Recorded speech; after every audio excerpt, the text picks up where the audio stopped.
기숙사 방 안에서는 공부를 못해요. 그런데 내가 공부를 더 하고 싶으면 어떡하냐?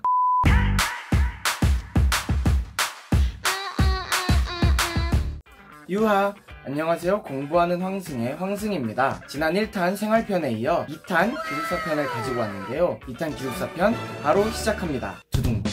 가장 기본적인 것부터 말씀을 드리자면 저는 4인 1실로 기숙사를 사용했는데 올해부터는 3인 1실로 변경되었다고 합니다. 이건 정말 제가 개인적으로 추측을 해본 건데 이번에 강남대성 기숙학원에서 의치한 진학을 원하는 학생들을 위해 의대관을 신설을 했어요. 그래서 강대기숙 본관은 예년에 비해 상대적으로 학생 숫자가 조금 줄어들 거라고 예상을 해서 3인 1실로 기숙사를 변경한 게 아닐까라는 예상을 해봅니다. 남학생과 여학생은 기숙사 건물 자체가 다르기 때문에 뭐 특별히 만날 일이라던가 교류할 일이라던가 그런 거를 걱정하실 필요는 없을 것 같아요.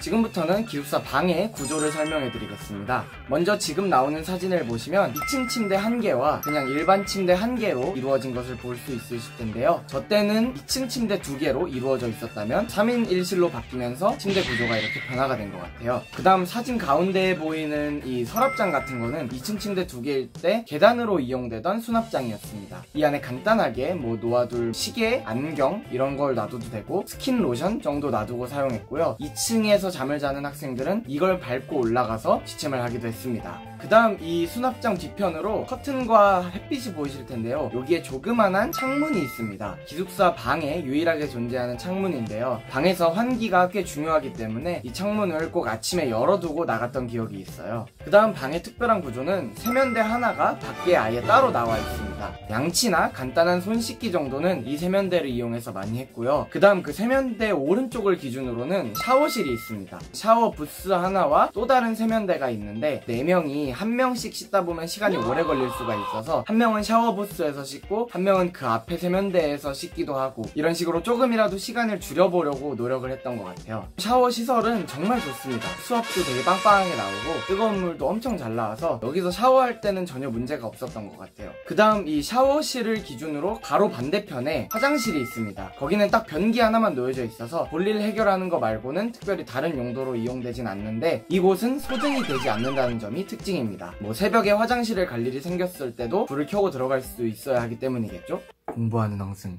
그 다음 방 안에서 냉난방은 정말 걱정을 안 하셔도 돼요. 겨울에는 보일러 온도를 직접 조절할 수 있는 장치가 방 안에 있는데 그 온도는 마음껏 올렸다 내렸다 할 수 있어서 저희 방 같은 경우에는 조금 따뜻한 걸 좋아해서 온도를 많이 올려놓고 따뜻하게 잔 적도 있고요. 심지어는 방바닥을 뜨끈뜨끈하게 달궈서 찜질방에서 자는 것처럼 잔 적도 있어요. 여름에는 에어컨 빵빵하게 뭐 18도로 틀어놓을 수 있는데 다만 12시 20분에 소등이 될 때 에어컨이 같이 꺼집니다. 왜냐면 새벽 내내 에어컨을 틀어놓으면은 감기에 걸릴 수가 있어서 소등될 때 에어컨이 꺼져서 사실 그건 조금 불편해요. 에어컨이 꺼지면 솔직히 더운 게 조금 바로 느껴지긴 해서 창문을 열고 자기는 했어도 최대한 에어컨이 꺼지기 전에 잠들려고 노력하시는 게 좋을 것 같아요. 그래서 저희 방은 웬만하면 여름에는 소등되기 전에 잠을 자려고 노력을 했고 에어컨이 꺼지는 순간 무조건 잠을 자야 한다 라는 규칙을 룸메들끼리 가지고 있었어요.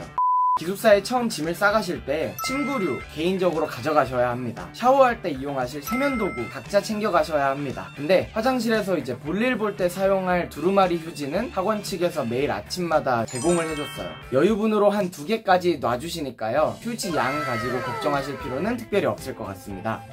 기숙사 방 안에서는 공부를 못해요. 그런데 내가 공부를 더 하고 싶으면 어떡하냐? 자, 그래서 추가 자습 제도가 있습니다. 자, 추가 자습이 뭐냐? 12시 반 정도부터 약 1시간가량 동안 공부를 더 하고 싶은 학생들은 기숙사 복도에서 공부를 더 하다가 잠을 잘 수 있습니다. 참고로 저는 1년 동안 추가 자습을 단 한 번도 해본 적이 없다는 점 말씀드립니다. 애초에 기숙사에서 자라고 정해준 시간 자체가 한 6시간 정도밖에 안 돼요. 그것만 자도 매일 피로를 푼다는 게 사실 어려운 일이라 1시간 공부를 더 하고 5시간만 취침하는 게 저는 좀 부담스러워서 그랬던 것 같아요. 구독, 좋아요. 강남대성 기숙학원 기숙사에는 각 방별로는 냉장고가 존재하지 않고요. 각 층에 냉장고가 1개에서 2개 정도 존재하고 있습니다. 지난 영상에서 이 부분에 대해 한 분이 댓글을 남겨주셨는데요. 그 기숙사에 위치한 냉장고에 개인 음식을 보관하는 것은 조금 힘듭니다. 다만 홍삼, 보약, 의약품 같은 것들이나 몸을 챙기기 위한 건강식품은 보관을 하게 해줘요.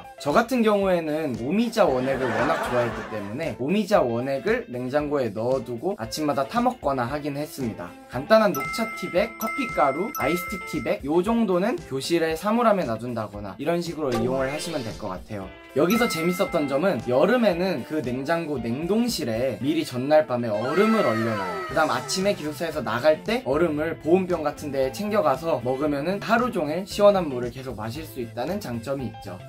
다음으로 룸메이트는 학원에 처음 들어갈 때 랜덤으로 결정이 됩니다. 그런데 이 부분도 역시 저번 영상에서 댓글로 한 분이 남겨주셨는데요. 특별한 사안이 있지 않은 이상 방을 변경하거나 룸메이트가 바뀐다거나 하기는 쉽지는 않아요. 하지만 정말 수면 패턴이 나와 맞지 않다거나 옆에 친구의 수면 습관으로 인해 나의 수면이 정말 크게 문제가 된다거나 하는 일이 생기면은 생활지도 선생님들의 판단 하에 방을 바꿔주시는 경우도 있기는 합니다. 다음으로 강남대성 기숙학원 기숙사의 가장 큰 장점, 빨래와 청소 걱정은 절대 안 하셔도 됩니다. 처음 학원에 이제 들어갈 때 각자 개인별로 빨래망을 2개씩 줘요. 네모난 거 하나랑 동그란 거 하나. 네모난 거는 일반적으로 계속 빨래할 때 쓰라고 주는 거고요. 동그란 거는 이제 일주일에 한 번씩 있는 체육 시간에 특별히 체육을 하고 나서 또 빨래가 필요한 학생들은 거기다 넣어서 내놓는 용도로 사용을 합니다. 매일 아침에 기숙사를 나갈 때 방 앞에 있는 통에다가 본인의 빨래망을 넣고 가면 아침에 아주머니들이 그걸 가지고 가서 저녁에 여러분들이 기숙사로 돌아오기 전에 미리 방 앞에 다 가져다 놔주십니다. 그래서 남학생들은 월, 수, 금, 여학생들은 화, 목, 토 이런 식으로 빨래를 진행했던 것 같아요. 그 다음 청소는 매일매일 여러분들이 아침에 기숙사를 나가면은 아주머니들이 오셔서 깨끗하게 해주시기 때문에 방의 위생 상태라던가 청결 상태 이런 거는 전혀 걱정을 안 하셔도 됩니다. 공부하는 학생. 그 다음 기숙사에서 도난 사건 같은 거는 거의 일어나지가 않아요. 아침 7시쯤에 기숙사를 나간 후부터 11시 반에 자습을 마치고 돌아올 때까지 기숙사는 다시 들어갈 수가 없어요. 그렇기 때문에 특별히 도난 사건이라든지 그런 게 많이 일어나지는 않습니다. 두둥탁. 자, 혹시 기숙사편 관련해서 더 궁금하신 점이 있으시다면 댓글로 편하게 남겨주세요. 다음 마지막으로 올라올 3탄 수업편도 많이 기대해 주시고요. 오늘 영상이 유익하셨다면 구독과 좋아요 부탁드립니다. 감사합니다.